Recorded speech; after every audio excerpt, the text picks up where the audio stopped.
Definitely got to bring in our special guest, man, because listen, this is a honor for me to have this guest on the show. I've been hyping this guest up all week. Stop playing with what we doing over here on the Breeze, dog. You got to talk about him. I mean, he's the king of the nickname, y'all. A 3-time NBA champion, the voice of the Chicago Bull, host of the Give Me the Hot Sauce podcast, and in my opinion, the greatest Chicago sports TV analyst in history. Stop playing with him. What's a Harry Carey, dog? What's a Harry Carey? Ladies and gentlemen, welcome into the chat, Mr. Stacy King. Stacy, what's good? Hey, what's up, boys? How y'all doing? What's good, Stacy? How you feel? Oh, baby, I thought I was getting ready to come on Tonight Show or something. Baby, y'all gave me that big old introduction.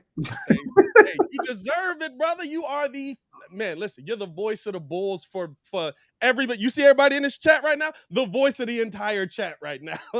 So it's an honor to have you on. I appreciate the love, my man. I appreciate the love. I tell you what, man, it's an honor to come on your show. I watch you from afar on the YouTube. I wish I could say some of the things that you're able to say on the YouTube, because trust me, if they let me curse, boy, I'd take it to another level. Well, listen, look, we're going to be live calling the NBA Finals if you want to get in here. I ain't going to lie to you. You know what I mean? Oh, okay, we can get you for that if you want to come in and you get the Stacey King real I might have to do that. I might have to take you up on that. Hey, it's going to be a lot of fun. First things first, we know, like Zach LaVine, unfortunately going through COVID this year, you went through it and you said it was tough on you. We watched you on IG. First things first, how are you feeling, Stace? I'm great, man. I'm back to 100%. It was tough, man. I mean, for all the people out there, I know everybody, there's some people that don't believe in it. Some people who have experienced it know it's real. I'm not going to be up here, telling everybody get a shot. You got your own choices, do what's best for you and your family. Yeah. But I would always tell people to make sure they do their homework, do their own research for themselves, not so much listening to other people, a lot of propaganda out there. Do your own research, come to a decision that's best for you and your family and not based on what other people are doing. Because like I said, I had a brother that passed away from COVID, and I probably lost about 12 friends that I went to school with and grew up with that died of COVID. So I've been impacted in many, many ways. So I know it's real. And I had it, man. I was out from December till like almost March, February, so it knocked me on my butt. And I'm a pretty durable guy. I don't miss games. I don't get sick. Yeah. I take care of myself, and it hit me like a ton of bricks. But, I bounced through it, got back. And, like I said, take that stuff seriously. Yeah, I think I had to think back. I think that's the first time I've really seen you miss time like that.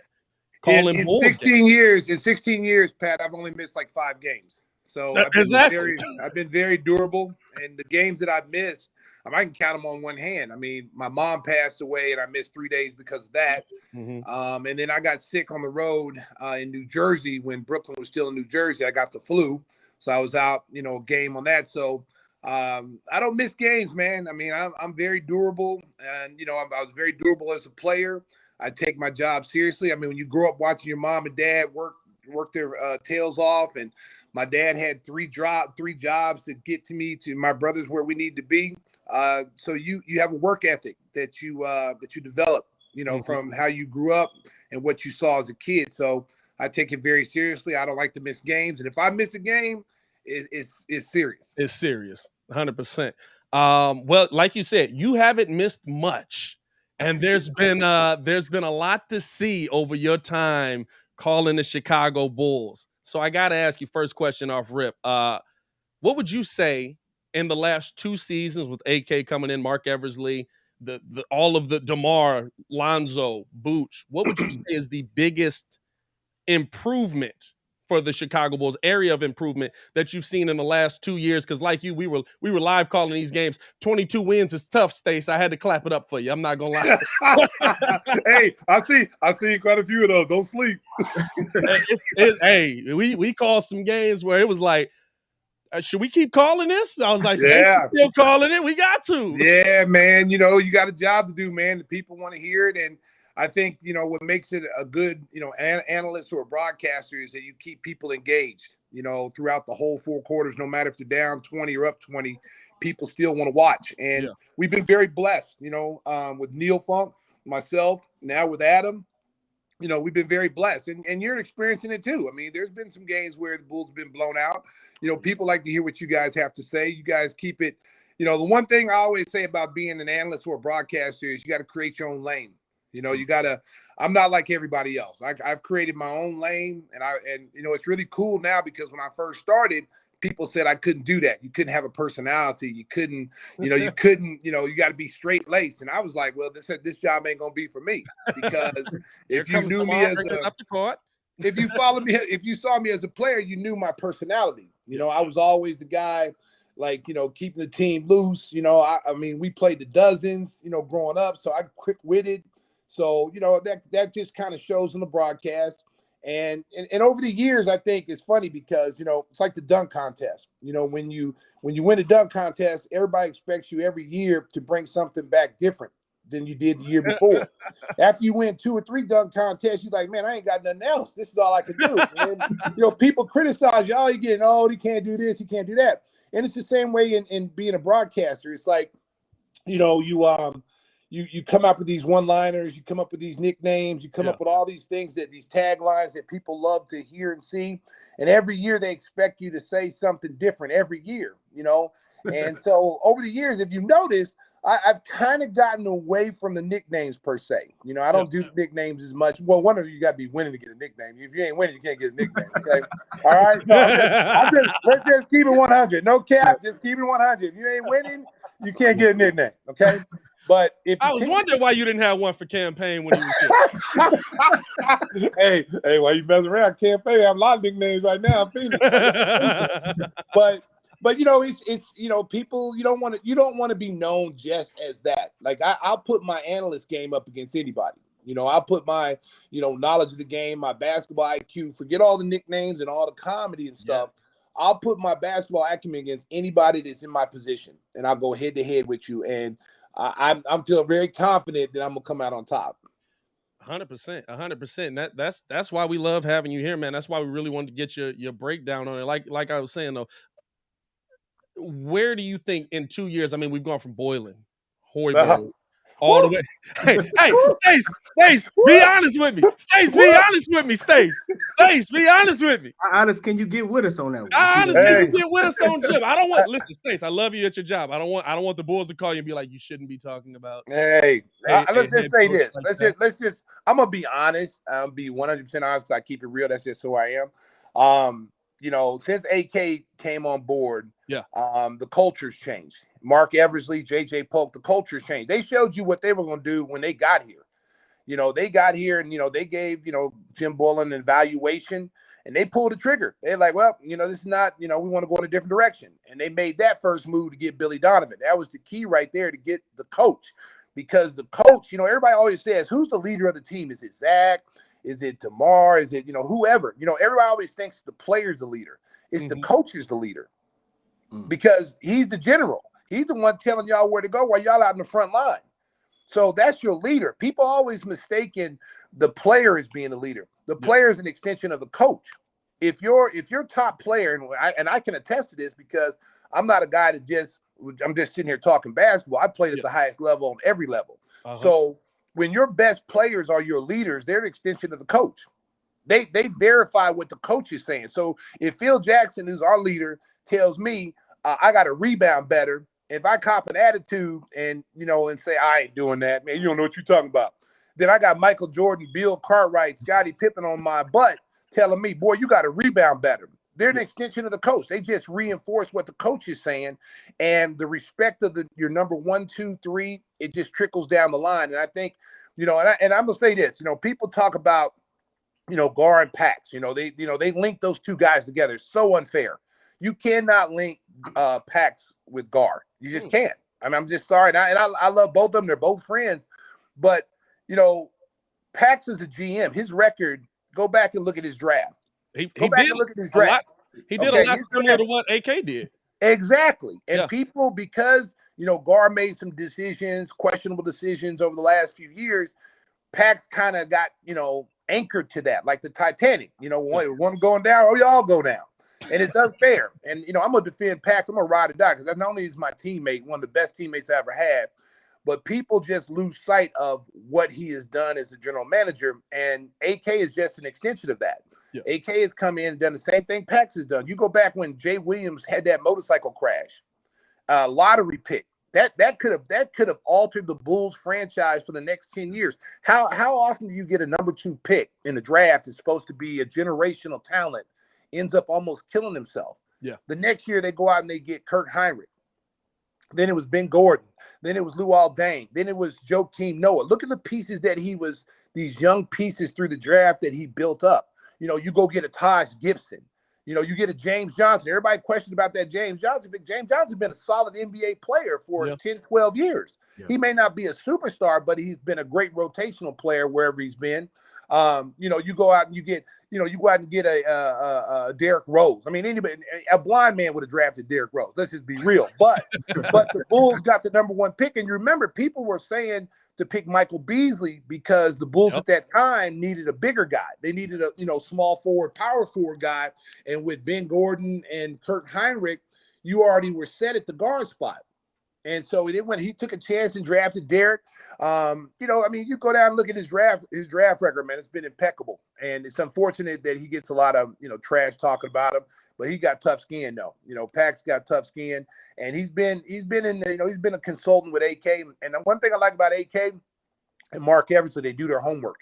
They came in, they evaluated the team, they gave everybody a chance that first season after we came back from COVID, they evaluated everybody. And then they recognized, like, okay, we need to win now. We don't have time to develop. They've been developing for 5-6 years. We need to win now. So they go out and make some moves.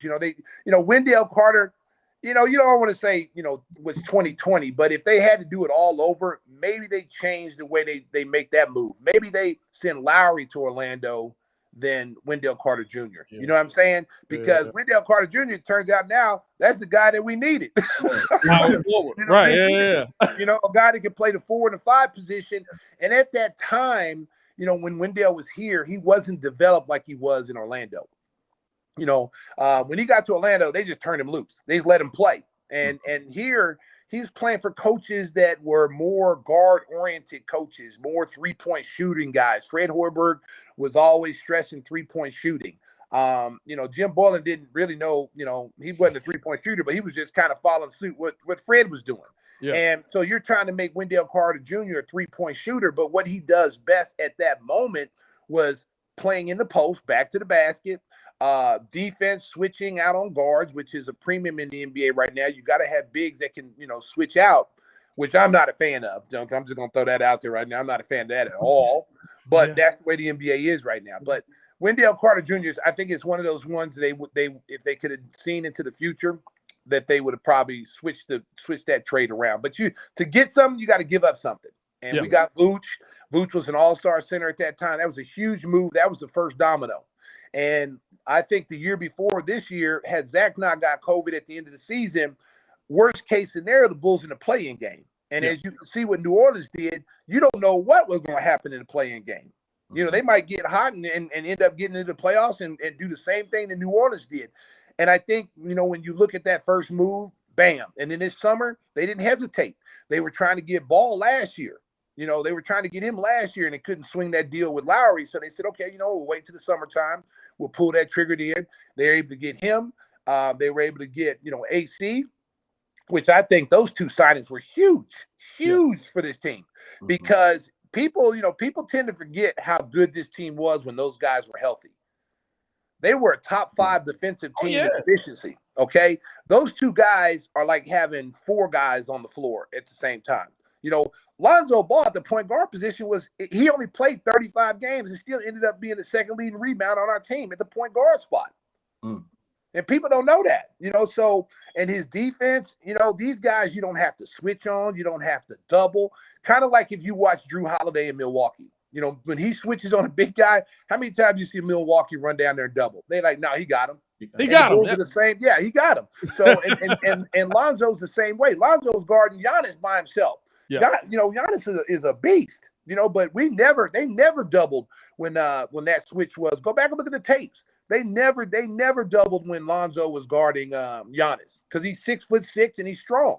So that was the element the Bulls missed in the second half of the season. But all these moves they made, man, have been triples, home runs. Some people get up there and they'll say, well, this guy. You got to remember, Patrick Williams is their first draft pick. That was their first draft pick. Yeah. And Patrick Williams is going to be a stud. He's going to be a stud. Okay. But my thing with Patrick, and I said this, he's like a Ferrari. He just don't know how to drive it. It's like your daddy giving you a Ferrari at 16 because they got the money. It's like, I'm going to give you a sweet 16. I'm going to give you a Ferrari. And Pat out there stripping gears. He's running it into the curb. He don't know how to drive it. So Billy Donovan is going to have to teach him how to drive it. There's some guys, as you know, you've been watching this game a long time. Yeah. You guys watch NBA games. There's some guys that come in this game that are like aggressive from the start. They just go out there and they just go get it. And there's other guys that come in the league, they're not as aggressive. You got to pull that out of them. You got to show them how to do that. We always liken it to dog. You got to have dog in you. Some people have dog in them, but they don't know how to pull it out. And that's the job of the coaching staff. That's what your developmental staff is doing. The developmental coaching is you're teaching this kid how to be aggressive, how to come out every night and lay it on the line. Come out there, let your talent show, bro. Just go out there and have fun, hoop. And that's what he did in those last few games in Milwaukee.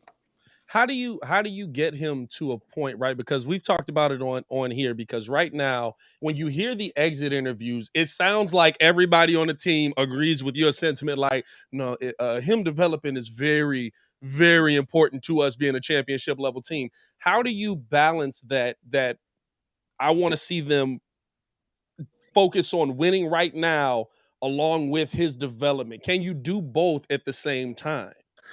Yeah, you can do both at the same time. I mean, you look at a guy like Scottie Barnes in Toronto. Siakam goes out. They bring him out there. I mean, he developed all season long. By the end of the season, he was arguably their best player. Yeah. Had he not went out in that Philadelphia series and got hurt, who knows how that series would have ended up. He missed a couple of games with a bad ankle. So, but here's my thing with Patrick. It's year 3 next year. It's year 3. The first 2 years, his first year he played really, really good, I thought. Showed you that he can defend, the better players in this league. That's the one thing that he was NBA defensive ready. He reminded me of Jimmy Butler. Jimmy Butler came in, Taj Gibson. Those guys came in NBA ready defensively. Their offensive game had to catch up, okay? Patrick is NBA defensive ready as well as a 19-year-old. He was out. He had a man's body. Yeah. Like you're talking about a teenager with a man's body. Yeah. And he came out here guarding the toughest player his rookie year every single night, from LeBron to Giannis. It didn't matter who it was. He guarded them. So defensively, he is on par as a very good defensive player and the ability to be a great two-way player. His offensive game, he showed you flashes that if given confidence, given the ball, let him do something, he can do some things. And my thing with Billy, I thought after that Minnesota game, go back to that Minnesota game, last game of the year, where he had 35, I think, and like 14 boards or something. He understood that it was his team. He understood, like, hey, this is my squad. I'm no one's out here. DeMar, Zach's not here. Vooch is here, but it's my team. And he went out there and played, looked like an all-star caliber player. And that's the mentality. If you're your coaching staff, the other players on this team, that's the mentality. You constantly got to be feeding him. You got to feed that beast in him.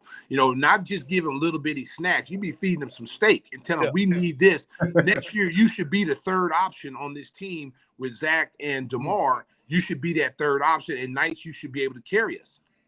Hey, Stacey, I wouldn't be P-Kid of this show if I didn't ask. And like everyone's going to kill me if I don't because you're here. What is your opinion of Coby White? I think Coby White, and I love Coby. I think, they drafted Coby thinking he was going to be a point guard. I think Coby White is a scoring guard. He's a 2 guard. He's 6'5". He's got good size. Can he be a point guard? It's going to take a lot of work. He's going to have to work on his handles. His handles, I feel, are really loose right now. I think 1 year of college, Because he was in college in North Carolina and the way they played more of an up-tempo game where he was able to go 94 feet. Yeah. He really didn't have to learn how to come off pick and rolls. He didn't have to learn how to get his teammates involved in the half court on a regular basis.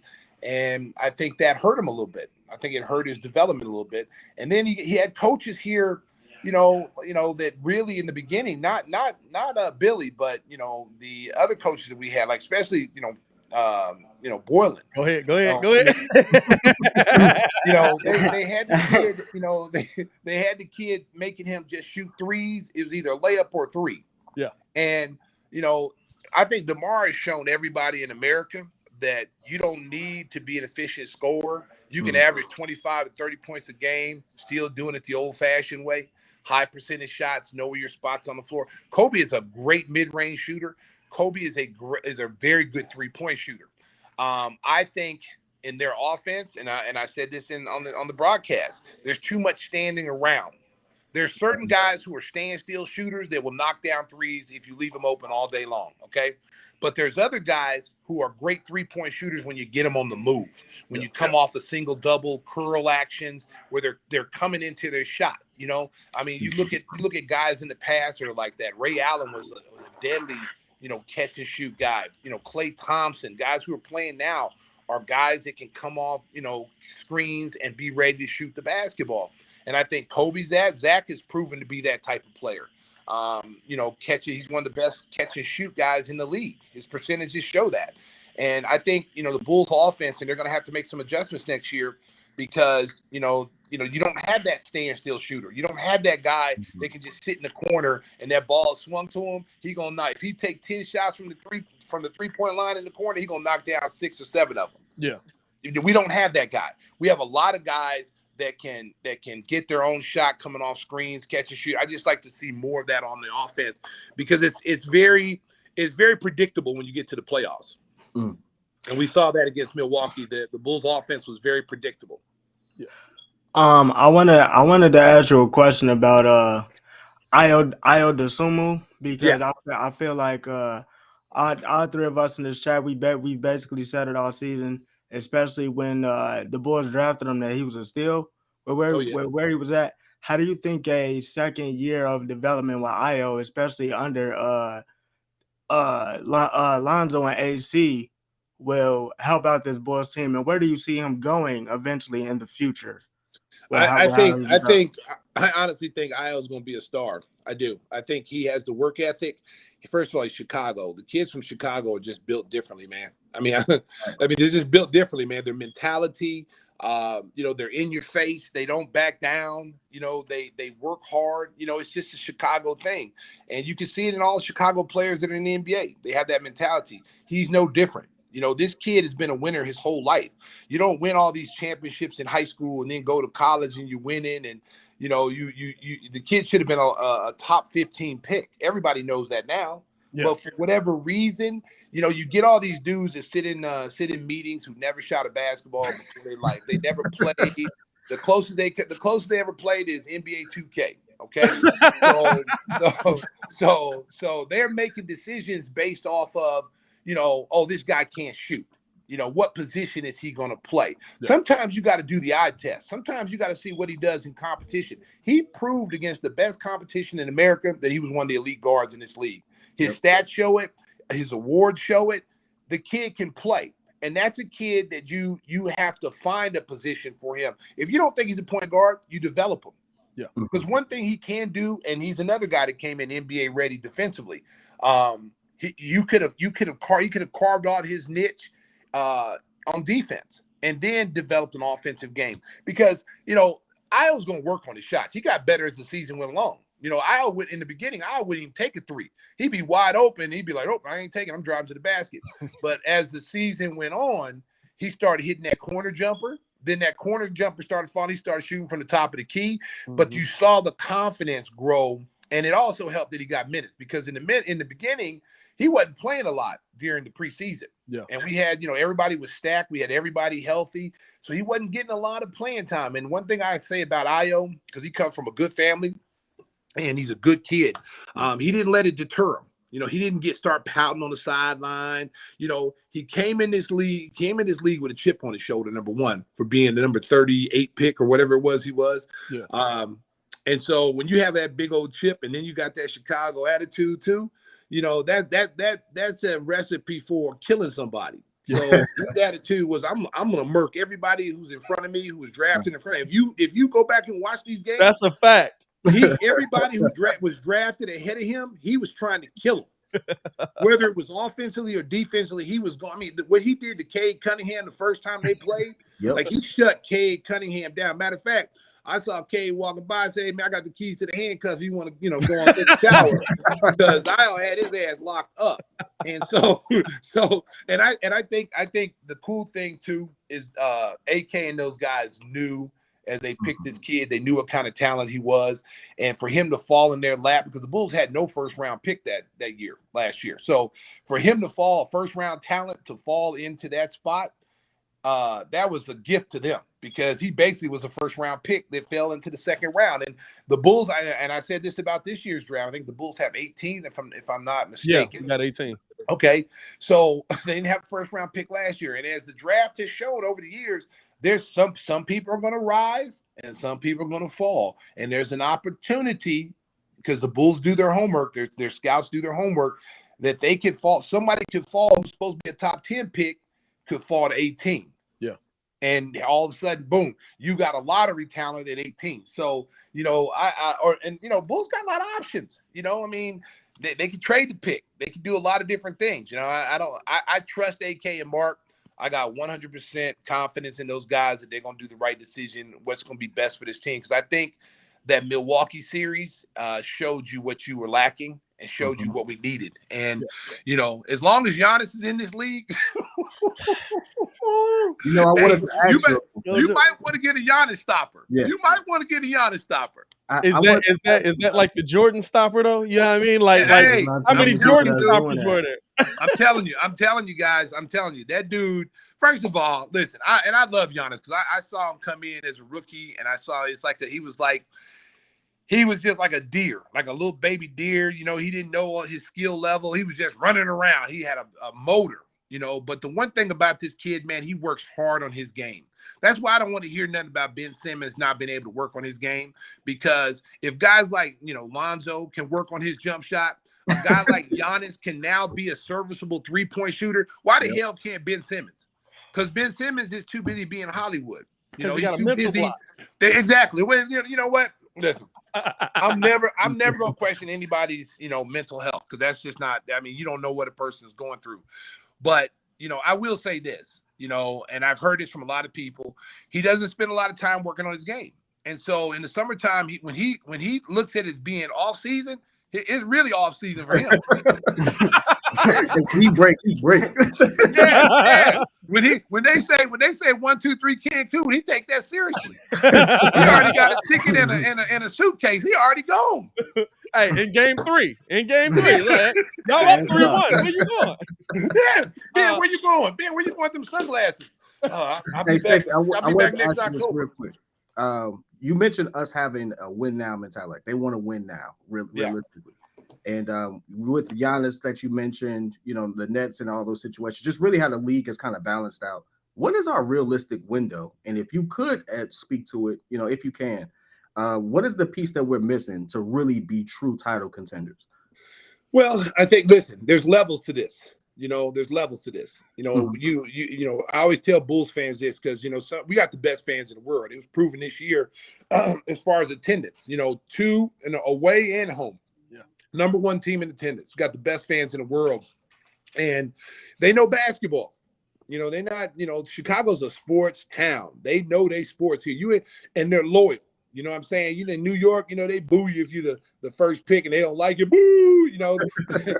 Philadelphia, they fans turn on you. Everybody, but our fans, our Chicago fans, ride or die with us. They've been that way from the beginning, since I was a player here. And you have to appreciate that. And I think the front office understands, what the fans want and what they deserve. And I think that's when they're looking at this situation. There's levels to this. We go from a team didn't make the playoffs in 5-6 years to now we there. And and I think what happened is the way we started. We were number one probably 65% of the season. Number one and number two in the league, not just our conference, but in the league. And then COVID hit. I don't think COVID hit anybody's team more than it hurt our team. And I'm being honest. Like, I think everybody on our team, Zach had it twice. So, I mean, it ravaged us. I mean, there was a time, man, where like we had so many players out.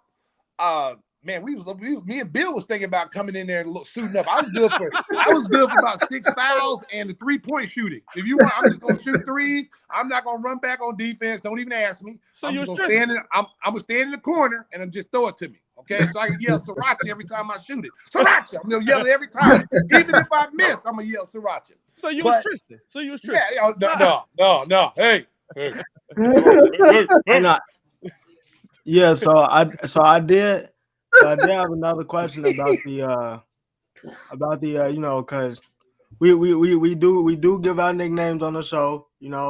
I've given out a couple. Ringo's our resident nickname giver. I'm not gonna lie, he's pretty good at it. How do you go about giving the nickname to a player? Because my mindset has always been, if you're not hooping, I can't just, you can't just be out here giving a name. Like they was trying to gift Matt Thomas. What did they try to say for Matt Thomas? Legend or something like that. Matty Legend. I don't know about that. I said on the court. I can't give you a name if you ain't on the court. So it's just like, how do you go about giving a nickname? And how do you go about giving a metaphor? I just wanted to talk to you about that. Oh, did he freeze on us? Oh no. Oh no, did we lose Stace? Here played 8 minutes a game. Okay. He walks up to me, he says, Stace. He's like, how are you gonna give me a nickname? I said, well, Jimmy, be honest, you ain't 8 minutes a game. So he's like, well, can you please give me a nickname? So I said, all right, the next time you get in, I'll have a nickname for you. And that's the first time anybody ever asked me for a nickname. Like, he was the first guy. So he goes in the game, we're blowing somebody out. Jimmy gets in about maybe 10 minutes, you got 10 minutes of playing time, and he scores a couple of buckets. And then I called him, Jimmy G Buckets. The G stands for gets. And then he came back the next day. He's like, oh, man, that's the greatest nickname. All my friends heard it, da-da-da. So that's how Jimmy G Buckets was created. And this is when Jimmy was only playing 8 minutes a game his rookie year. And so it stuck. Jimmy got an endorsement deal with Nike now. You got a Jimmy G Buckets line, everything. Yeah. But he ain't seen his boy no gear. You know what I'm saying? I blow all these dudes up. The White Mamba with Seattle Breeny. I blow all these dudes up, man. And I'm glad for them and I'm happy for them because it's really cool for them. But when they blow up, I always tease them like, yo, man, I can't get no t-shirt. I can't get no free gear. Dang. Hey. The Cookie Monster. Okay, here's another one. So I give, it's just when you play street ball. You play street ball, you talking trash, give me them cookies. Give me them cookies, So that's how most of my stuff comes off of how I was playing street ball. And just playing the dozens and just talking trash, trying to get people out of the game. So, I came up with the Cookie Monsters, when anybody steal the ball, I'm like, cookies, and that took off. That took off this year. So, and what do I see? I see Caruso. He got the Cookie Monster shirt on. Yeah. He's a cookie. I was like, that's what's up. That's how they did you, Stace. We're gonna make sure you get a shirt from us though. For sure, yeah. We gotta get you some merch from us for sure, Stace. We gotta make some custom merch for you, Stace. You're a large fella. But I do want to. We know we want to be respectful of your time. Know you said 30 minutes. We appreciate you being so great. Oh man, I'm having a blast on here, bro. Hey man, I gotta ask you this because you talked about toughness, talked about having that dog in you, Stace. Yep. I can't let you get up off of here without asking you about how you showed that dog versus your Hall of Fame head coach the first time you met him. Oh, hey, I heard you tell this story once on the air, and I was like, "He gonna tell this story on here." That's a legendary situation. Not too many people knew about it until I brought it up one day. So I come here on my workout, my draft, and the Bulls had the 6th pick. And so when you come in here, when you're a lottery pick, you really don't work out. You just meet with the front office. They ask you questions, yada yada, and then you're on your way. So when I came here, Doug Collins was the coach.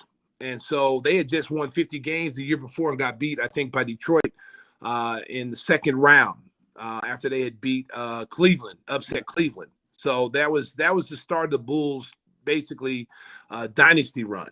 And so when I came here, Johnny Bach, the late great Johnny Bach, the defensive king of the Bulls' great defense, wanted me to work out. They wanted to see my quickness. They wanted to see me run the floor. And so I was like, well, my agent, which was David Falk, which was Michael Jordan's agent at the time, he told me not to work out. So don't work out, don't do anything, because if you get hurt, it's not guaranteed, yada yada. So I'm like, and I'm competitive. Like I don't like, you come at me, I'm ready to go. That's just me. Even now, I mean, you say something to me, it might be go time if I don't like it. So he's like, we want you to work out, yada yada. I'm like, nah. My agent said, no. What are you? And he called me the P word. And so he said, what are you, a P? And I'm like, ain't nothing but, ain't nothing in Oklahoma but, steers and whatever, in the office. And oh no.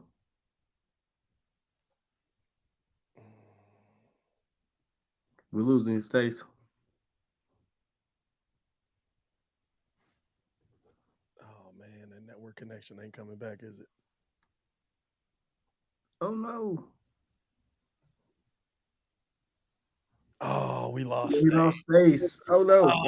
Good story. Hopefully we'll be able to get Stace back, man. That's one of my. Oh, there we go. I'm back, baby. He's back. That was Phil Jackson. Phil Jackson he tried to cut me off. He don't want the story told. So anyway, we're doing these post moves. So Jerry Krause says we want to give you a little resistance, but it's not going to be physical. So all of a sudden, here comes this guy coming through the door. So I watched Bulls games because Harvey Grant was Horace's twin. And at Oklahoma, we used to watch a lot of Bulls game on WGN. So I always had the insight of, the Bulls practices and what goes on behind the scenes. So I thought this was Dave Corzine. And so Dave, he's coming in, bushy hair, gray, tall, about 6'10". So I'm thinking it's Dave Corzine. So I'm like, well, they ain't going to put me up against Dave Corzine. And then Dave Corzine is like, fighting for another contract or something. He might try to take it out on me. You know what I'm saying? So I'm like, I got to get ready. So he's putting up some resistance. And they say, all right, we want you to crab dribble to the middle, spin baseline. So, all right, cool. So as I went to go do that move, it got a little aggressive. So Dave Corzine, who I thought was being a little too aggressive. So as I go to baseline, he fouled me hard. Literally fouled me hard. Like the foul was across the head, like you saw last night with Dylan Brooks. Yeah. Those were the 90s fouls right there. That was regular. That was just a regular foul. Yeah. So he knocks me to the ground, and then he said, I go, man, what did you? I get up and I start cursing at him. And then he told me, he said, just play. He used the P word on me.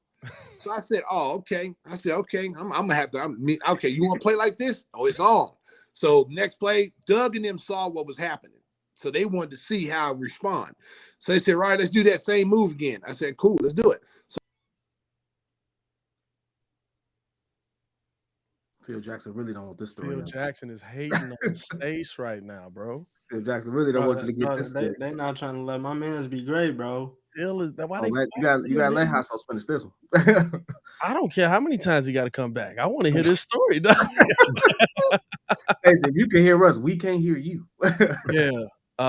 You froze on the screen for us right now, Stace. Unfortunately, man. Let's see if the internet come back. Let's see. He gonna be back. He gonna be back. This the thing, right? Legendary moment, right? Stacy make a lot of money, man. What's up with Comcast? What they doing to my boy out here, man? Stacy make a lot of money out here. What's going on with Comcast? Let's see. That's usually the signal that he back in here. I like how we all just pause. We really just waiting on. You know the best thing about it though, just while we get him going, the fact that he mentioned that was a regular foul. Like they get called for flagrants on stuff that was super regular back in the 90s. Like Phil don't want this story getting out there, Stacy. Hold on. Is he freezing again or is it? Oh, Stace. What's going on? It's all right. It's all right. Let's see if we can get him back in here, man. Dog, that's tough. Why they hating on my boy? Bro, they not trying to let my man be great. Yo, what's happening? Bro, I'm salty right now. I ain't gonna lie to you. Bro. I'm salty right now. I ain't gonna do Stace like that, man. He been froze. Y'all know they gonna meme him. Y'all know they gonna do everything to Stace. We ain't gonna do Stace like that. Hey, Stace, if you can hear us, man, and hop back in. Listen, we'll let you back in as many times as we got to. It's not it's nothing for us. Should I do the ad read now? I don't want to do the ad read. Let's see if they stop hating. Nah, I think his internet they hate me. I see you got there you go. There you go. Can you see me? I see you again, Stace. Oh man, I'm telling you, man. I don't know. It might be some midget on the cable upstairs. I don't know who's doing it. I don't know who's doing it, man. They're trying to stop the story. So real quick before they cut me out again, because I know they're somewhere around here. So he fouls me. I throw the ball at him when I dunk on him. He tried to come at me. I tried to come at. They had to separate us. So as I'm walking out, they break it up. So Jerry Krause tells me, he's like, "Hey, go shower, go cool off, whatever." So I'm starting to walk back to take a shower in the health club that we used to practice at. And our assistant strength coach was named Eric Helen. So he asked me, he said, "Man, boy, we like that, man. We need more players like you that, will, stand up." Yeah. And I go, "Yeah, man, I don't play that, man. You hit me, I'm gonna hit you back." And so he was like, "You know who you got into it, right?" I said, "Yeah, Dave Corzine, old ass." So he was like, no, that wasn't Dave Corzine. I'm like, "That wasn't Dave Corzine?" Dog. Right at the punchline. Right at the punchline. The internet hating on Stacy, man. I'm salty, brother. I'm not gonna lie. I'm mad salty right now. That was the internet telling him he couldn't come back. Hey, that was him telling, "Hey, don't cuss out Phil Jackson." Yeah, so that wasn't Dave Corzine. Yeah, so one day Corzine was Phil Jackson, and so when I found out that he was assistant coach, the life went out of me. Like it just drained out of me like those hourglasses, and I was like, "Man, they're not gonna draft me. I done messed up now." But I didn't think I was gonna slip to 6 anyway. And so when Doug drove me back to the airport, Doug was like, telling me, "Yeah, we need players like you. We got to battle the Pistons." And back then, that's what they were drafting people for. They weren't drafted to win a championship outright. They were drafting. The goal was to win a championship, but the goal was to get by the Pistons, because if we don't get by the Pistons, there's no championship. Yeah. So that's why they drafted guys. Myself, BJ. We had 3 first rounders that year on a 50-win team. Our draft class was the reason why they have protection,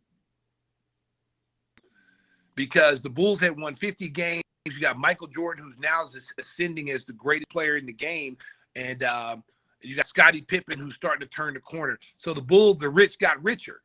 And so that draft, you got three All-Americans, 2 All-Americans, first team All-Americans coming in that draft to play roles, not to be starters, but to play a role. Yeah. I'm the number one, I'm the top 3 scorer in the country coming out of Oklahoma. I went to a championship in Oklahoma. I'm a player of the year. Yeah. And I'm averaging almost 30 points a game. And now you're telling me I'm coming to a team now, I'm just a piece of a puzzle. Whereas I go to the Clippers, I go to a team that's losing, I'm playing right away. My career is totally different as a player if I go to a team that actually needed me, that was losing. When you go to a winning team that's won 50 games, you got the greatest player. I mean, I got 2 of the top 50 players, top 75 players of all time on that roster. Mm-hmm. I mean, you're playing with Hall of Famers. We didn't know they were Hall of Famers at the time, but we knew that they could be Hall of Famers. But, you didn't know Michael was going to be the greatest player. He was still ascending. Yeah. But in that team, you think about it, 6 out of 8 championships. That's a dynasty. And the two that we didn't win, had Michael not went to go chase curveballs, we'd have won Houston's titles. And they keep saying, it's funny listening to Kenny Smith and these guys, I'm like, no, they wouldn't have beat us. They wouldn't have beat. Let me tell you something. MJ ain't losing in the finals. I don't care what nobody says. I don't care what nobody says. That dude's elevation of his game is totally different in the playoffs than what you see in the regular season. That's why I respect that dude, man. That dude, not only did he bring in 82 games, but once them playoffs kicked in, boy, them great players like Larry Bird, Magic, Michael, they went to another level, a level that you didn't think they could go to. They went there and they dragged you with them. So that's the elevation of a GOAT. Seriously. Yeah. When people talk about that, and I'm not discrediting, LeBron James, because we live in an era right now where, people see him more. You know what I'm saying? Mm-hmm. But people who, after seeing that Last Dance, this younger generation who just thought Michael was the guy who sold shoes, and they saw that Last Dance and they was like, whoa, this dude was for real. Yeah. My mom and dad told me about this dude. I'd never seen him until I saw this. And now there's a whole new generation of people that have the respect for Michael that he probably didn't have if that Last Dance didn't go out. Same thing with Scottie. Scottie, I know Scottie feels like he's been slighted. He doesn't feel like he gets the attention that he deserves. Scottie was a hell of a player. Mm-hmm. Scottie's a hell of a player. I'm going to tell you right now, ask any teammate that played with Scottie. We don't, Michael might not win 6 titles without Scottie. He might have won 1, but Scottie was that other. He was that other. As far as talent, like, you got the greatest player on one side and you got the greatest small forward on the other side that's just as equally as talented and equally can change the game in so many different ways. Scottie defensively, oh my God. I mean, the length and the way he could defend anybody on the floor 1 through 5, I think people don't give him the credit that he deserves. Mm-hmm. But I'm telling you right now, we don't win those titles without Scottie Pippen. And I tell you, every teammate you guys would talk to, they tell you the same thing. Scottie was the greatest teammate I ever played with. Because when MJ would get on you, because MJ would get on you, Scottie be the good cop to MJ's bad cop. But you have to be a strong personality, and those guys who played on those championship teams, all 6 of those championship teams were strong mentally. Not just physically, but strong mentally. Because you gotta be mentally strong playing with Michael Jordan. Seriously, you got to. And to play with Phil Jackson, because Phil Jackson, doesn't get the credit he deserves as a great coach, because it's like, he just rolls the ball out there and everybody just plays. They just hoop. Now you got to have somebody managing egos. And 100%. When you're number one player, and that's what I'll say about Jerry Krause. Jerry Krause don't get the credit he deserves to being a great general manager. If his name was Jerry West, he'd be the greatest general manager of all time. How do you win 6 titles on 2 different teams and don't get considered one of the greatest GMs of all time? Mm-hmm. Because of his beef with Michael Jordan, I think people, have taken that into consideration, where you have to look at the body of work. This man took 2 different complete championship teams to a title, to three titles. Yeah. The only constant was Michael and Scottie off those teams. That's amazing. That is crazy when you think about it too, because and just seeing what Scottie was able to do with those teams defensively as an anchor, and then seeing kind of like, how do you keep winning championships? A lot of people don't give credit to the fact that Scottie's back was messed up in that second three-peat. He was out there, but he was out there a lot of times like how Larry Bird was out there at the end, wasn't he? Yeah. And, Scottie gets a bad rap because of the migraine game. And, because I will honestly tell you, like in 89, 90, when the Pistons beat us and Scottie had the migraine game, game 7, we had to play game 7 in Auburn Hills. We had crushed them in Chicago the game before. And people don't remember this because it's been so long ago, and then the team has won championships since. But in that series, John Paxson had a great game in game 6, hurts his knee, can't play in game 7. Scottie has a migraine headache. And I've never had a migraine headache, but I've seen the effects of it around people around me. It's no joke. Okay, it's no joke. And Scottie's head was so bad, like he cried it was hurting him so bad he cried all the way because the airplane flying on the plane even irritated even more. And he was in tears going into Detroit. Double vision, and he tried to go. And people, people gave him grief for that. Oh, he's soft, blah, blah, blah. Man, you never know what athletes are going through, man. It's easy to sit back and cast stones and go, oh, I would have done this. I would have. No, you wouldn't have. No, Just stop. I mean, again, if you play 2K, you could probably do it. You got a migraine headache, you sitting in and just turn the lights off and just go play. You know what I'm saying? But athletes go through so much. That's why I will never jump on as far as the Ben Simmons situation, because I don't know about his mental health. He may have mental health, but that doesn't change the fact that before all that, his game, he didn't work on his game. Yeah. Okay, so, before all that, he still didn't have a jumper. And from your era, who was the most underrated, if you don't mind me asking? Who do I feel is the most underrated player? I'll tell you. I'll give you a name real quick. Mark Price. Mark Price from Cleveland. Mark Price was doing what Steph Curry's doing now. Think about that. Go back and check out Mark Price. Mark Price his handles were unbelievable for a guard. Listen, Cleveland had the bad luck of running against Black Jesus. Okay, let's just be honest. if MJ is not in that conference, Cleveland gets a title. They win 1 or 2 championships with that squad they had. Ron Harper, Brad Daugherty, Larry Nance, Hot Rod Williams, John Battle. They had a squad, bro. They had a squad. Yeah. Mike Sanders, Gerald Wilkins, Craig Elo. They were deep, but they had just like, listen, when MJ was in the league, nobody ate. Craig Elo gets no respect. No, nobody ate. There was no leftovers. There was no sharing of the food. New York didn't eat. Atlanta didn't eat. Cleveland didn't eat. Nobody ate. The Lakers didn't eat. Celtics didn't eat. Nobody ate as long as 23 was out there running around. Yeah. When he left to go chase curveballs, everybody was lining up like they was at Sizzler. Oh, we got a chance. Let's go. All you can eat. Yeah, okay. And Scottie almost a bad call from Hugh Hollins in New York. That might be Scottie might have taken that team to the finals. That's a whole different dynamic that I think people don't give credit for. No. And I think I'd love to give you an opinion. And listen, Stace, I hope we're not holding you from nothing. No. I'm good. I'm good, man. I'm bad. I'm cutting out on you. I'm telling you, Phil Jackson's cutting my line. No, you're good. Listen, we love having you here. This is the best show of the week. In your opinion, right?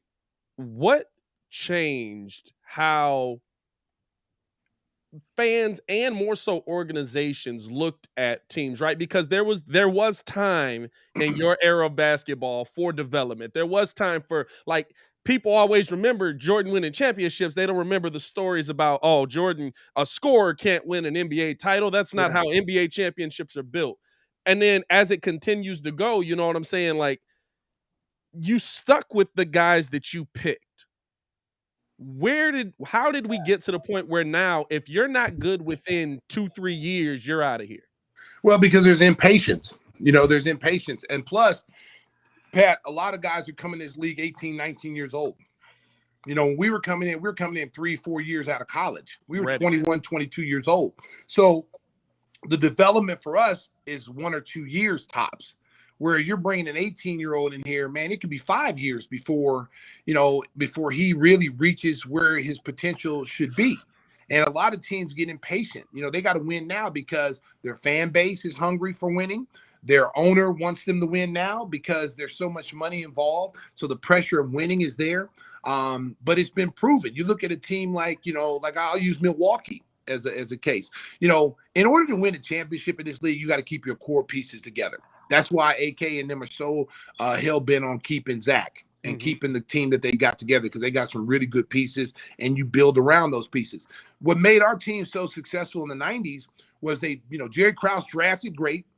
He already had a core nucleus. Our core nucleus was in their 20s. MJ wasn't even 30 yet. Yeah. So now you go get some veteran players. You go get a Cliff Levingston, sign him. Specialty players, Bobby Hansen, a Dennis Hobson, whatever you particularly need to help your team get to that next level, that's what you do. But your core group is your 7 or 8 guys that you know is your core group, and you bring in the pieces that you need. And I think that's what AK and Mark are doing is they see their core group. And it's like, yeah, we know we got to sign Zach. Zach's going to get the max. They're not going to let Zach go. Because you know what? If you let Zach go and let's say you don't want to pay him, who are you going to come in here? Who's going to come in here and take his place? When are you going to find the next Zach LaVine? Okay, because you got lucky with losing Jimmy Butler. Okay, because go back to that trade. We can't build around the guy that shoots and plays defense. Exactly, Huh? exactly. And the Bulls were vilified for that. Okay, and Jimmy, Jimmy is a two-way player. He was just ascending into all-star ability. But you've seen Jimmy since he's left. Jimmy's been a lot of different places and caused disruption. And I love JB. Yeah. I thought JB got a little of that Hollywood in him. All young players do though. All young players do. When they get success and it comes quickly, they don't know how to handle it unless they got a good inner circle that can pop that head when it gets too big. Okay, but you look at Zach LaVine. We got Zach LaVine in the trade. He was coming off ACL surgery. Yep. He was the third option in Minnesota behind Cat and Wiggins. Okay. So then once we got him, we don't know what kind of player he is. We get Lowry Market in that trade. We get Chris Dunn in that trade. We got some valuable pieces, and none of those kids were all-stars. We were getting players to develop. And that's where Paxson and them really, you had to get what you could for JB. They weren't being held hostage. Most teams were trying to trade him for a bag of Doritos. You get rid of all-star, you got to get some talent in return. You don't just want, we'll take 2 seconds and 1 first. No, man, you got to get some talent because losing that kind of player depletes your roster. Yeah. Losing Jimmy Butler and not getting anything in return is like losing 2 or 3 players because of his impact on both ends. So they were able to get Zach off ACL. People are like, why didn't you get Wiggins? Why did you get Cat? Well, because they weren't going to trade those. So you had to get what you could. We'll take your 7th pick. We'll take Chris Dunn, who was a lottery pick the year before, and we'll take, Zach LaVine. So then I consider Zach LaVine a homegrown Bull talent because he developed here. He became an all-star here in Chicago. He wasn't an all-star in Minnesota. Yeah. So he developed here and became a 2-time all-star, an Olympian in Chicago, a homegrown Chicago player per se. Mm-hmm. Even though we didn't draft him, he became all these things that, I don't think Minnesota thought he could do, because if they did, they probably would have traded one of the other guys first. Yeah. So we got him, and you saw what he did. And I think, AK comes from that same mold. It's like, get your core group together, build around what do we need? What do we need to be able to get to that next level? Because this level, we can stand pat right now and still make the playoffs with the team we have next year. But how far realistically can we go with that same team? Okay. So you got to be real. So yeah, we're good enough to get to the playoffs. We're good enough to be anywhere from 6 to 8, to be in the playoffs. But if we're healthy, I think we're a top 3 team. But where can we get better? We need another shooter. We need a knockdown shooter. And those guys are hard to find, man. You're not gonna walk around and find Kyle Korver's walking around, JJ Redick's. Them dudes, they're not around. If they are on somebody's team, they're already locked in. Yeah. So you gotta find somebody on somebody's bench, and that's what I would be doing if I was like, and I'm sure the Bulls do this, but if I was ever coaching, if I was ever a general manager of a team, I would have my scouts watching the role players on other people's teams. You know what I'm saying? Like I used to tell Paxton them all the time about the kid Jackson Hayes for New Orleans. Yeah. Stan Van Gundy wasn't playing him at all. Wasn't getting no run. And I told Paxton, I said, man, you probably get that kid for a hot dog and some fries and Portillo's. So make that trade. And then right when I said that, probably about a month earlier, I had said that. A lot of their guys got hurt, and he played against us. We were in New Orleans, and he got in the lineup against us and had a huge game, like a double blocking shots, and that was the end of that dream, But there are certain guys out there. There are certain guys on people's benches that can help you, that can come in and give you, and you can get them on the cheap, because you remember you got, there's a salary cap. On 2K, we can do whatever we want to on 2K. We can trade whoever we want. Force trade. Right. But in real life, it don't work that way. You got to have a salary cap. You got guys to pay. Think about this. You've got, you got to pay Zach. You got Vooch is up after next season. You know, you don't know what that situation is going to be because he's playing next year for a new contract. And I think you're going to get a motivated Vooch. I think you're going to get a Vooch. I think you'll get a Vooch that you saw in Orlando. You know, I think he'll come in and play. But you know, you got Coby White. You got Coby White's rookie deal. I think they could negotiate this summer with him. Yeah. They've got a lot of things they got to do to take care of their regular guys. And then you got to ask yourself, how many of these guys who do we look at as foundational players? Like who are who's on our roster right now that we say these guys are it for the next 2 or 3 years? Because you got DeMar, I think, for another 2 or 3. Yeah. And if you sign Zach, you'll have him for 4, maybe 5. So in that time frame, you got Patrick Williams who's still on his rookie deal. So you're pretty set with your young players and Ayo. You know, it's just now you just got to go out there and find the complementary pieces that can take you to the next level. I'd like to see him get another big. Somebody can rim protect and block some shots, but also score in the back to the basket, because that's still a lost art. I don't care what anybody says. And you look at the playoffs, if you're not making shots like Milwaukee last night, you know, Milwaukee, they get away with playing defense the way they do by giving up the 3. Well, it bit them in the butt last night because Boston hit everything they threw up.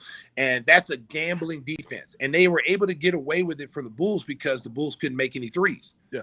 You know, Bulls shot 50-some threes in the last game. I think they made 14. They were like 12, 14 of 52. Yeah.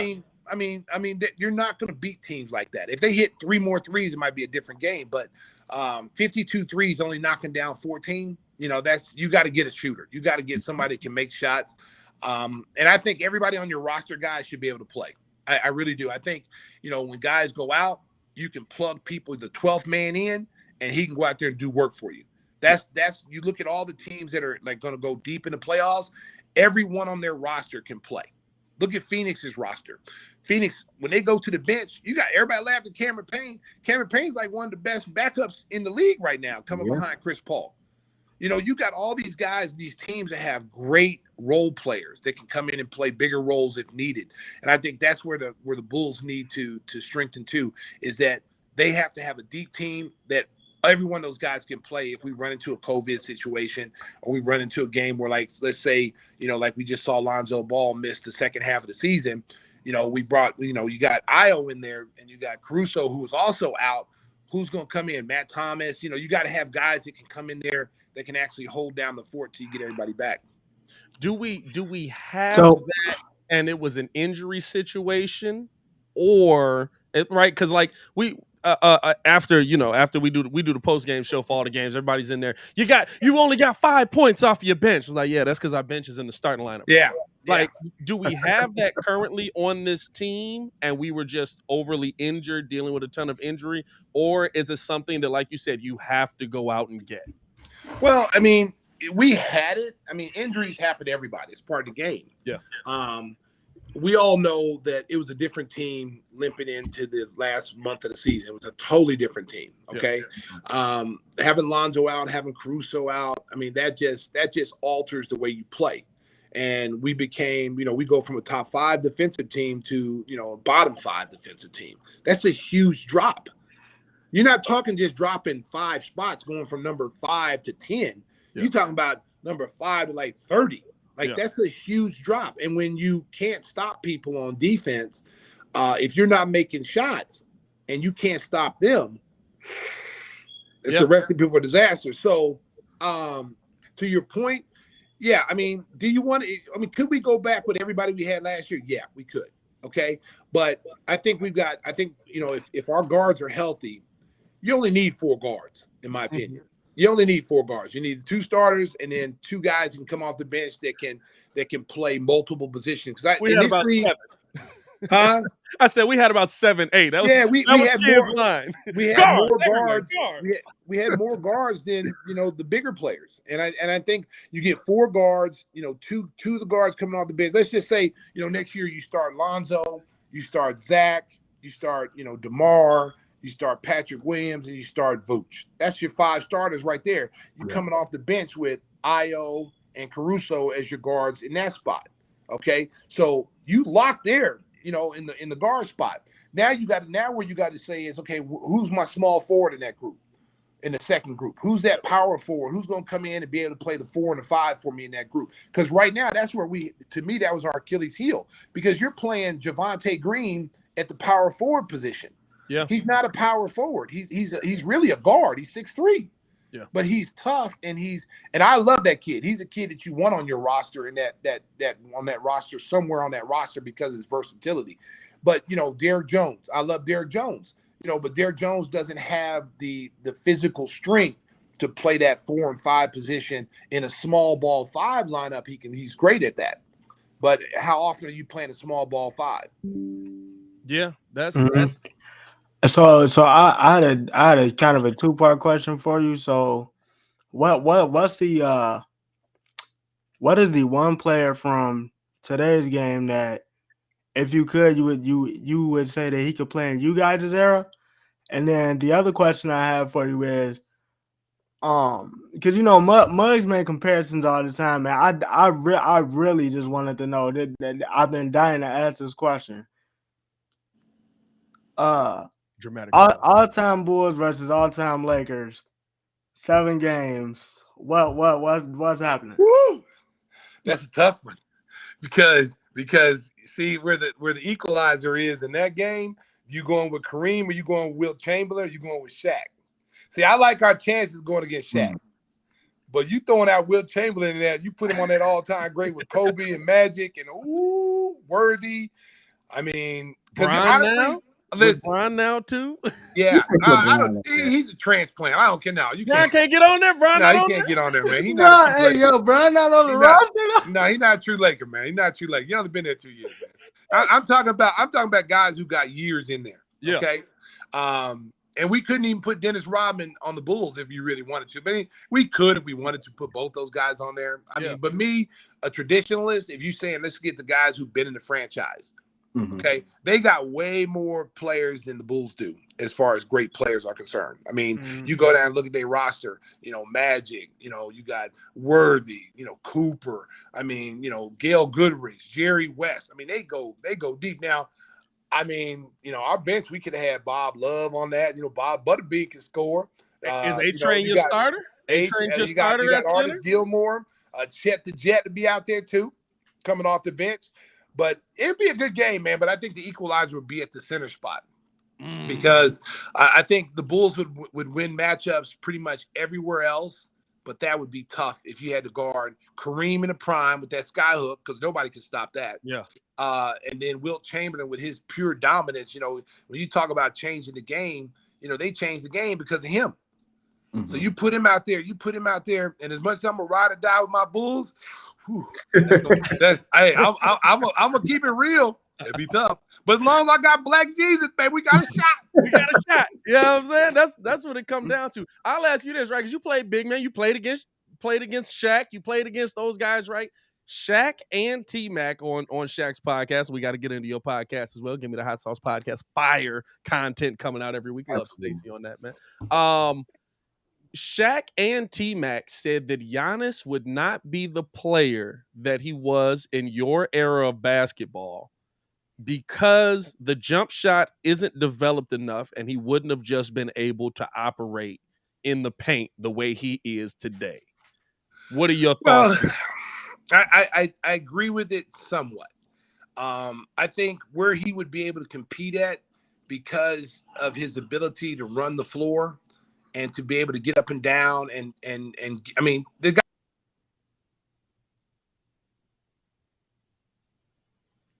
I think you muted, Stacy.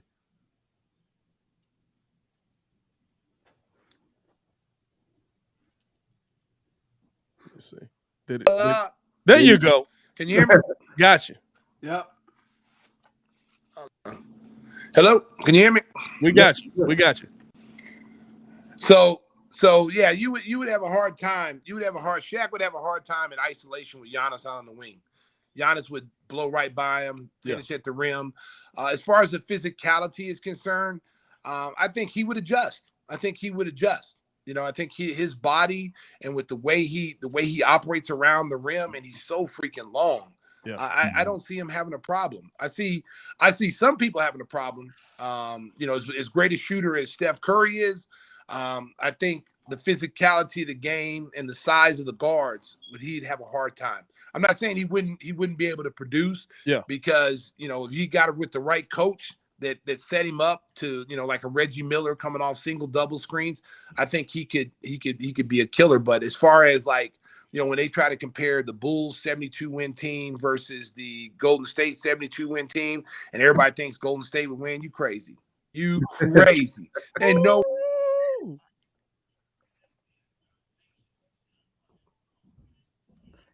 If those are his last words, that says it all right there. I hope he come back, because I'm gonna clip it on that part, right? You crazy. Oh, that might be the final kibosh on Stacey. Oh, he's back. Stacey ain't gonna let it die. I love it. He said, I've been waiting to talk about this for a minute. Bro, Stacey ain't gonna let it die. I love it. Oh, the connection. Why is the connection? I definitely want to ask him what's next, man. Stacey's won on every level. What's next for him? Stacey has won on every level. You got to give him credit for that, though. I mean, he's like he said, like Muggs forget, like he was a dominant player in college. Stacey King was by no means like you might like people look at what people did in the situations in the 90s, and it really just changed. Like he was a dominant player, like a 30+ point player per game in college. Let's see. Let him in. See if it let him in. Stacy, man, you got to get rid of whatever the service is, brother. Hey, listen, I'm living it. I got my house that I'm living in. I just moved to the city in October, and so I'm living in this older house. It's got like thick walls, man. It's like a prison. And that's where it stops. And I got high-speed internet, man, but these walls are so thick, boy. It's like, I'm telling you, it's like Alcatraz up in here. Before we lose you again, I really want to know, because you won on every level and we just mentioned it. What's next? I mean, you're going into podcasting. You are the voice of Chicago when it comes to sports. What's the next level for you? I'll take your spot whenever you get out the way. Well, I'm going to keep doing this as long as the Bulls want me and as long as it's fun. I'm enjoying myself. I've been reinvigorated. There was a time when Neil decided to retire, I almost jumped on that bandwagon and went with him. I almost was like, I'm gonna go out with my boy, and then some of my friends talked me out of it. Like, no, man, you still got a lot of energy. Boom, boom, boom. Just do it a couple more years, and then you can make a decision. So then Adam came along, and Adam has kind of reinvigorated me. And plus, it's, as you guys know, it's fun calling the games when you're winning. Yeah. When you winning, the season goes by super fast.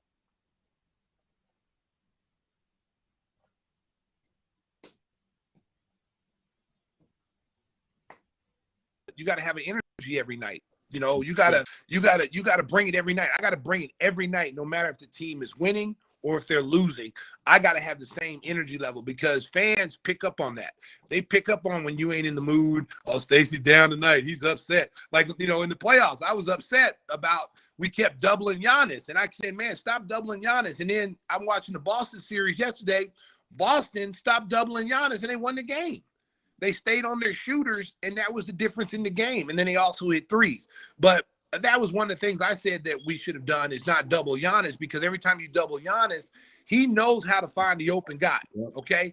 But where Milwaukee kills you, they don't kill you on the initial pass from Giannis out. They kill you on the second and third pass. So when you rotate out to that first pass, you're selling out on that.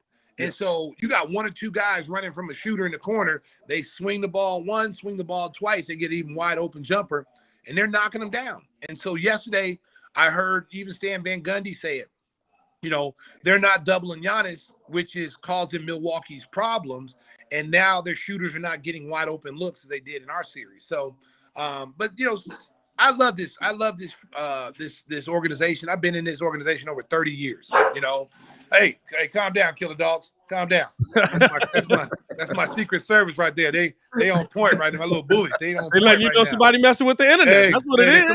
They said, I think they saw Phil Jackson out there climbing on my wall out there. Boy. Calm down, boy. Calm down.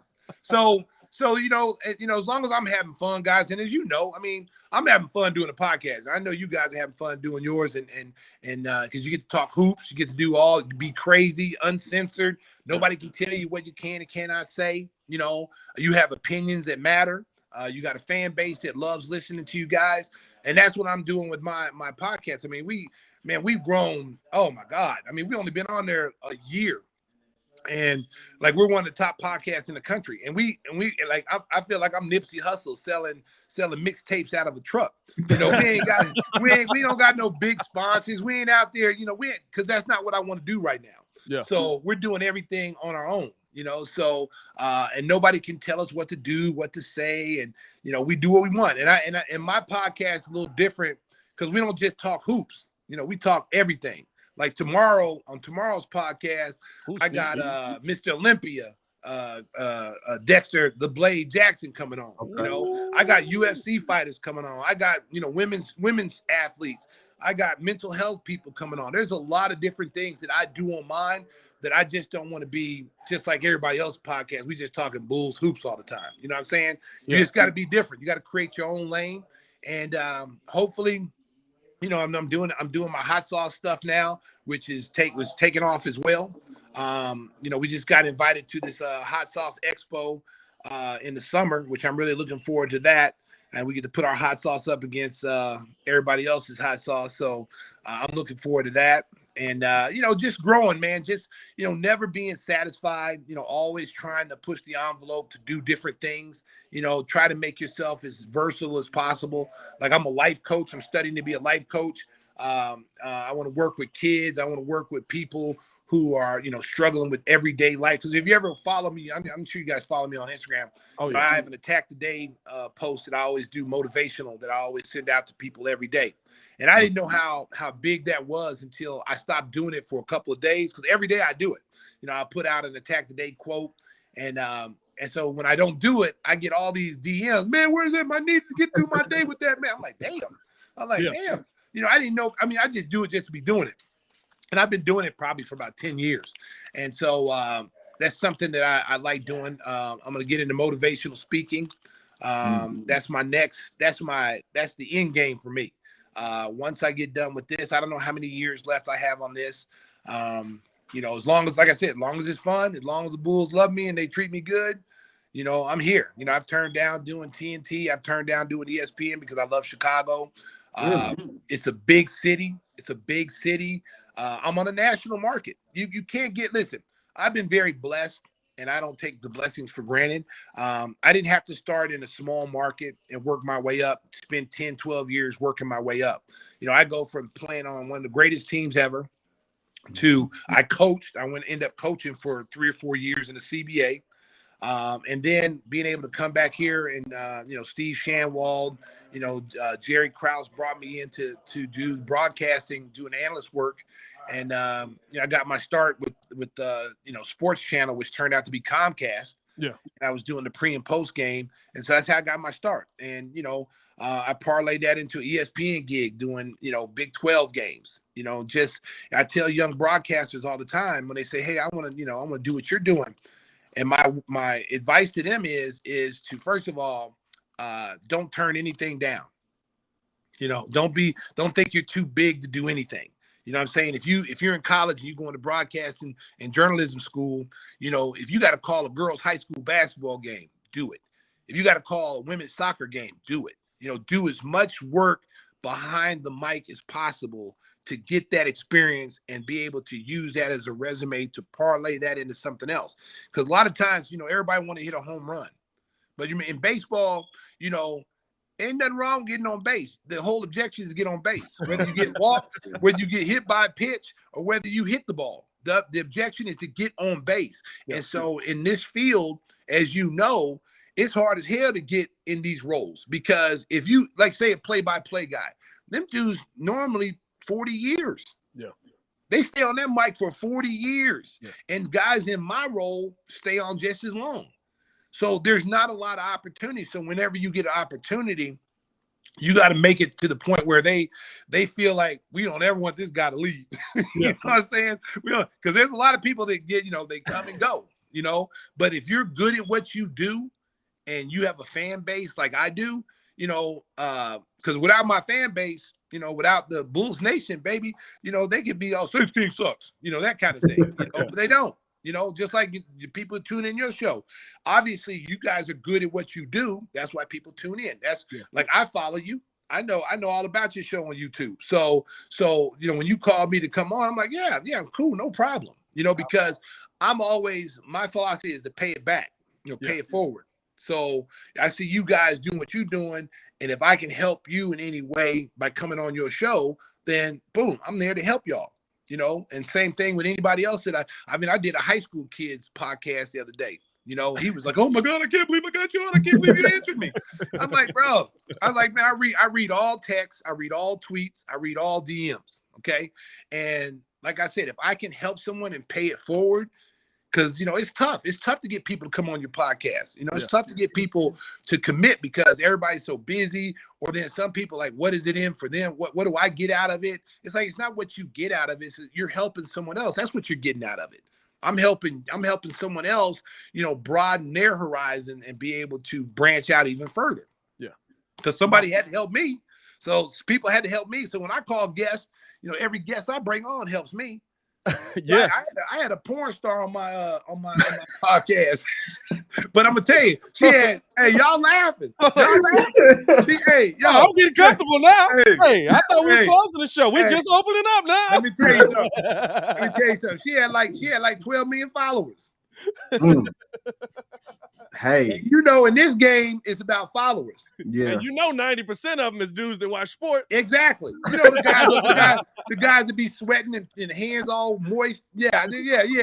But you know, they followed her. They followed her to my podcast. They're like, "Oh, Stacey King, give me the hot sauce." You know, he see, "Give me the hot sauce." Is that a porn? Let me check that out. And then they get on there. I done lured them in, Pat. I done lured them in. They thought it was a porn show. They give me the hot sauce. They thought it was some pornographic stuff. And then when I had the young lady on, and we listen. And be honest with you, she talks MMA. She has an MMA podcast where she talks. And I'm a big MMA fan. If you ever notice any of my tweets, I know all the UFC. I'm a big UFC fan, big boxing fan. So I'm into that kind of stuff, combat sports. So we brought her on with all her followers to talk sports because she knows sports. She's from Detroit. Boom, boom, boom. She knew about the Bulls-Detroit rivalries. We talked about that. And I was going to move away from even talking about anything about the, you know, adult film. My boy Mark Shanowski decided, you know, before we get ready to let her go, you know, Mark, like, you know, it would be bad for me if I didn't ask you. And as soon as he said that, I was like, oh, man, we're going down. We're going down. You're going to ask. And he started asking her about, you know, her, and we kept it respectable.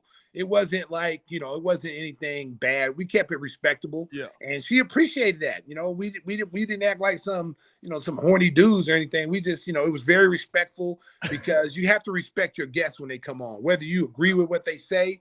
Like we had Nick Friedel on. Nick is my dude, but he's a bull Chicago hater. Villain right now. He's a bull hater. So every time we have him on the show, we have these spirited conversations. We go at it. So, but that don't mean, you know, whether you agree with it or not, you know, you can say something. I'm not gonna get mad. We just gonna agree to disagree. Yeah, you know what I'm saying. And it's good for your podcast to have.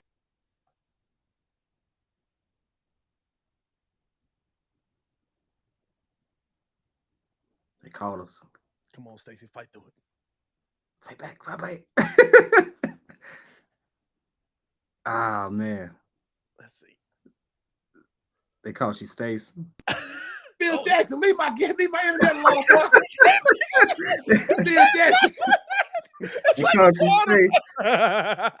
Hey, Stace, first things first, we appreciate you so much for paying it forward and showing us love. I had a blast, man. I had a blast. Really do. Y'all don't understand. Y'all don't know the background. Stacy said, I got 25, 30 minutes. I was fully ready to get Stacy out of here in 25, 30 minutes. He 110% was just like, nah, I'm here. We kicking it. I see. Yeah. I'm good, man. I'm good. You know what? When I'm having fun and I'm enjoying the conversation, like I feel like I'm in a bar right now with friends. Like we just tripping and talking about basketball. We talking about stuff that's going on in the NBA. And shit, I mean, there's been times after a game I'll be talking to the security guard. He'll roll up on me, and it really should be like a 5-minute conversation. I end up almost spending the night in the UC. my girl be calling me, "Are you coming home?" I'm like, "Man, what time is it?" "Oh shit, it's like an hour and a half." I said, "Man, I gotta go, bro.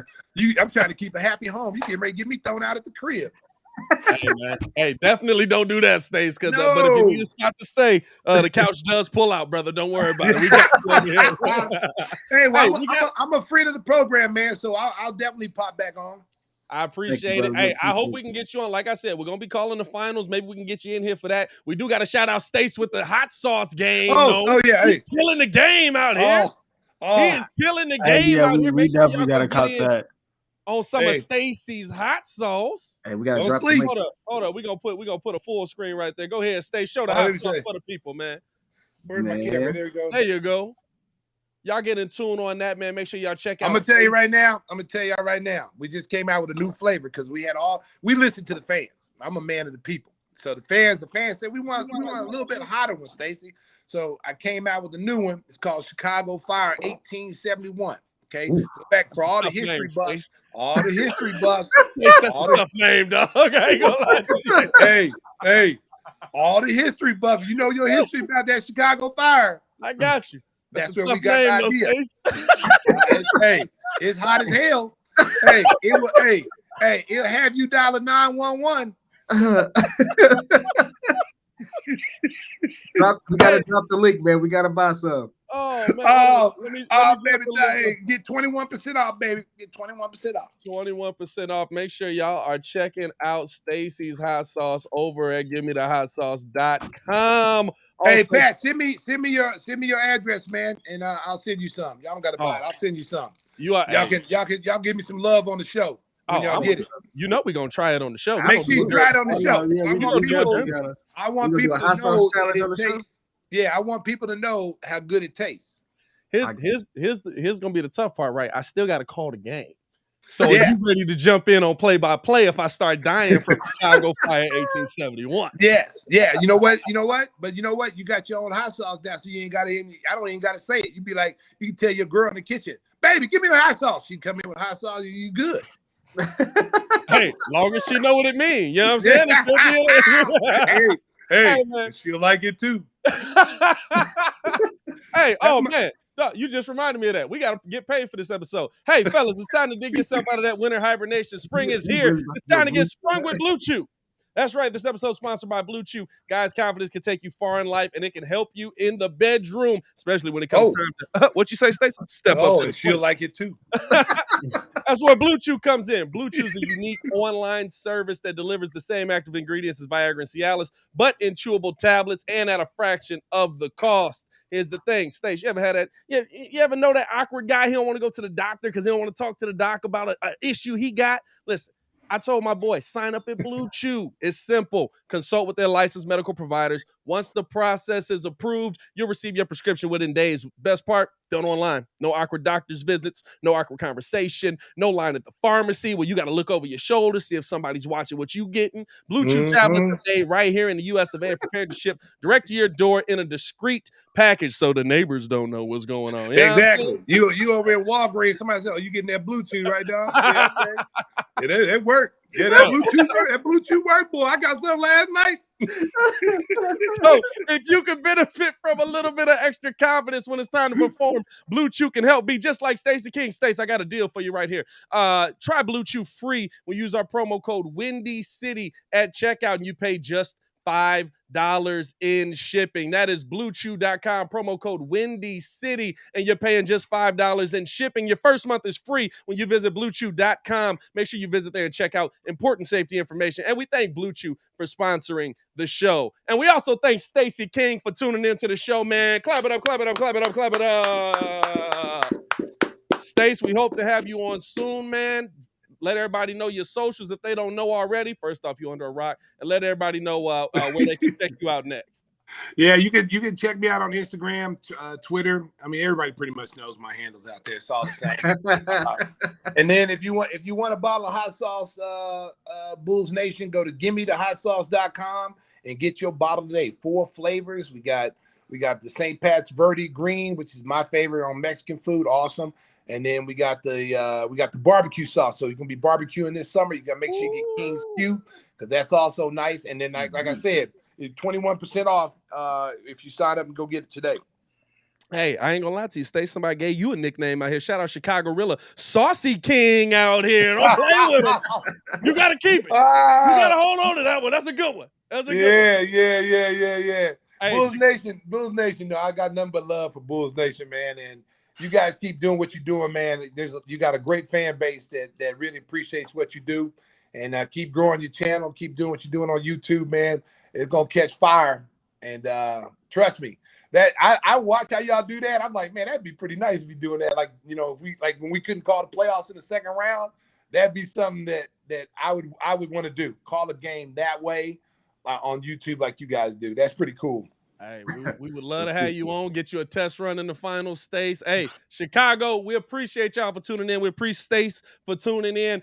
For your boy, Pat the Designer, we got the pettiest man in the building, Mr. P Kid. And, of course, the man formerly known as Ringo J. Stefan the Don in the chat. Hey, yo, Chicago, we just gave y'all an hour and a half of fire right there. Y'all stay safe out there, man.